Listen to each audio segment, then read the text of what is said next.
இனிய காலை வணக்கம் வாணி. பாமுக உறவுகளுக்கும் திருநடாமுகன் அவர்களுக்கும் என்னுடைய அன்பான காலை வணக்கம்.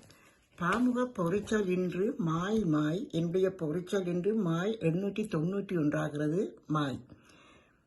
மாய் இது ஒரு வினைச்சொல்லாக இருக்கின்றது. தனது உயிரைத்தானே மாய்த்து கொள்ளுவது அது தற்கொலை என்று சொல்லப்படுகிறது. தனது உயிரை தாங்களே மாய்த்துக் கொள்வது தற்கொலை. இந்த உலகில் எத்தனையோ சம்பவங்கள் நாளாந்தம் நடைபெற்று கொண்டு இருக்கின்றது. உலகில் நடக்கின்ற விபத்துக்கள், நோய்கள், இயற்கை பேரழிவுகளால் எத்தனை பேர் மாய்ந்து விட்டார்கள், அதாவது இறந்து போய் விட்டார்கள் என்று சொல்லப்படுகின்றது. சிலரை சிலர் மாய்த்து விட்டார்கள், அதாவது கொன்று விட்டார்கள். மாயை நிறைந்த உலகில் வஞ்சனை, பொய், களவு போன்ற தீய சக்திகள் நிறைந்த உலகம். நாம் வாழும் வாழ்வே மாயம். அதனால் பாடலொன்றும் வாழ்வே மாயம் என்று பாடலொன்றும் சேர்க்கின்றது.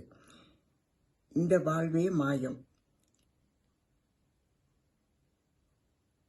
இந்த சமயத்தில் இந்த காளி தேவியையும் மாயக்காரி என்று சொல்லுவார்களாம். மாயக்காரி என்று இந்த காளி தேவியை எனக்கு தெரியலன்னா நான் அதை காளி தேவி என்று ஒரு சொல்லியிருந்தது, அதுதான் சொல்லி பார்க்கிறேன் மாறி என்று சொல்லிக்கொண்டு மாய். நன்றி, வணக்கம்.